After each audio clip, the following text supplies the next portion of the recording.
Hi everyone, it's Annette. Welcome back to Cotto Verde. It is a miserable day outside. It's pouring with rain, but I'm going to sow some seeds indoors. Today I'm going to sow my sweet peas. I'm a little bit late. I would have preferred to do this at the beginning of February, but I've had so much on, I just haven't had time. I kind of feel like with gardening, you're never too late. Just keep trying. The only thing that might happen with my sweet peas, because I've left it a little bit late, is that they've lost maybe 2 weeks of growth. So what will happen is I'll have shorter plants than I would probably have had if I'd done them earlier or even autumn sown them. So what I'm going to do is I'm going to go through the varieties that I've got. So what I'll do is I'll tell you whether I've grown them before and what I thought of them, and then I'll show you what they are, pop them up on the screen. So the first one that I want to talk about is a sweet pea called Lathyrus, which is the Latin name for sweet pea, and it's called Chloranthus, and it's kind of a limey green.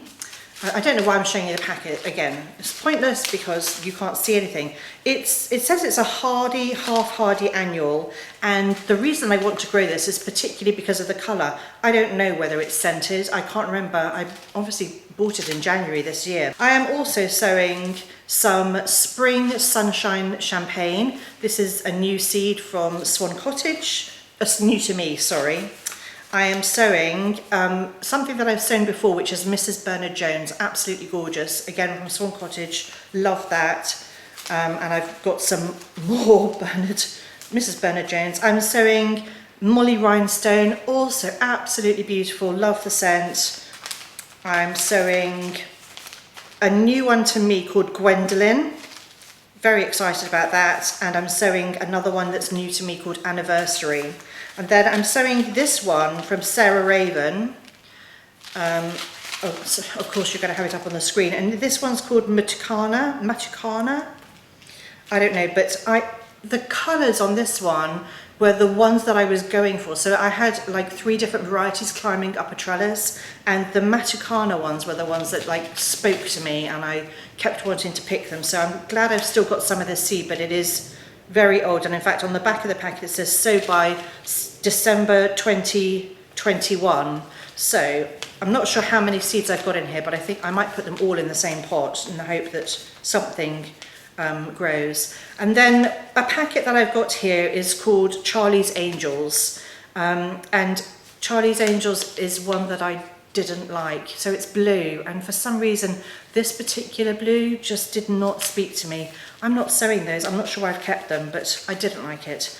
And then these ones are very exciting. I haven't sown any of the next 4 before, but the reason they're exciting is because they're a bit different. So the first one that I'm going to sow is Lathyrus latifolius, and this is a hardy climber, so you can leave it out all year long. And the other one that I'm growing is Lathyrus chilensis.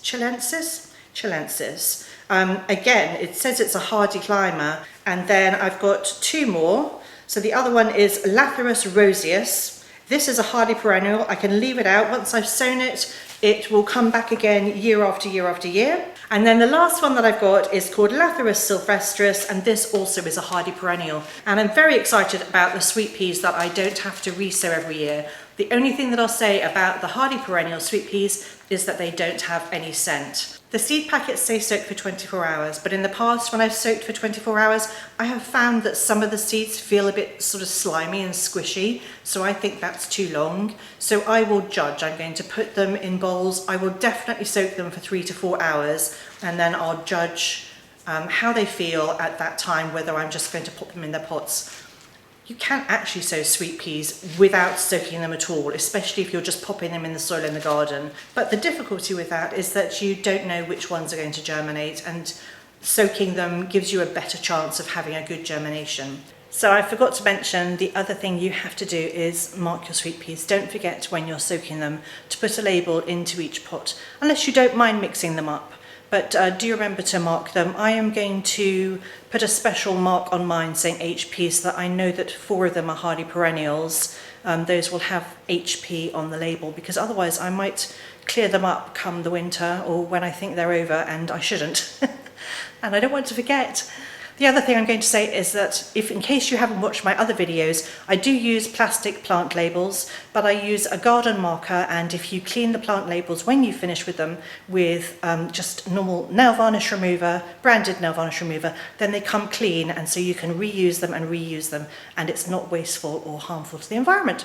My sweet peas have been soaking for about 6 hours. So a lot of people use root trainers to sow their sweet peas because sweet peas love to have long roots and they go very deep. But I've never bought any root trainers, and I don't really want to invest in them when I can sow my sweet peas and reuse plastic pots that I get at the garden centre, or when I have plant deliveries. These are 9 centimetre pots, and you can see that they're left over from something that I bought previously. And what I do is I sow 3 into each pot, and then you can just plant the entire thing, or obviously not the pot, you take them out and you can plant the entire thing like as a clump of 3 plants.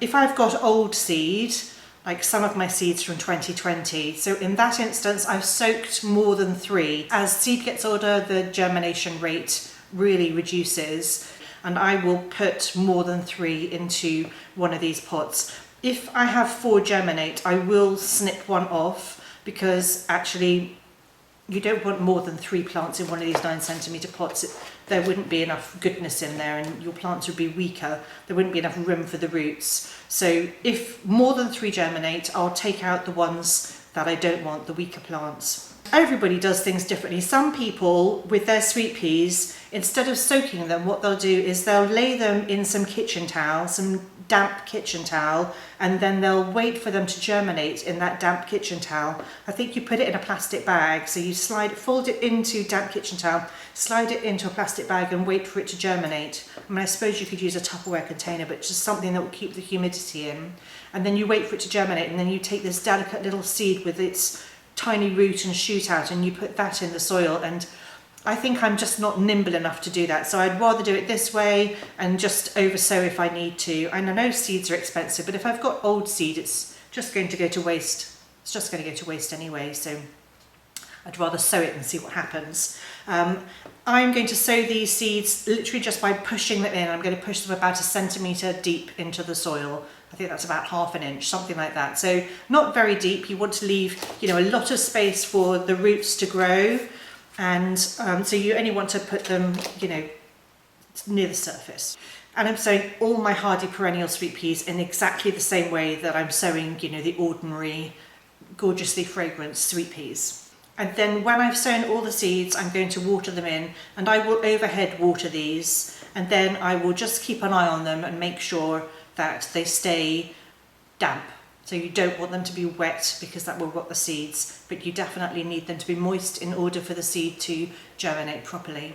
So this tray, once I've sown it, I'm going to keep in the kitchen, just on a windowsill or on a table by the window, because you want the seeds to stay in the warmth. And if I put them outside in my greenhouses, which aren't heated, they're just kind of zippy greenhouses, if I put them out in the greenhouses, something will come along and eat them, and I don't want that to happen. So I'm going to keep them safe and keep them indoors until I see germination. As soon as I see germination, I'm going to take them out to the greenhouses and make sure they get enough light. So I hope this has been helpful and useful and given you confidence to sow some sweet peas. Give it a go. This is the easiest thing to do, I think, and it brings so much pleasure, because there's nothing nicer in the spring than picking your own sweet peas and bringing that delicious fragrance indoors. That's it for today. Short and sweet video. Thank you so much for joining me. If you enjoyed this video, then do subscribe to my channel. It really helps me produce more videos like this that hopefully inspire everybody to garden and give people with very little knowledge some confidence that they can do it too.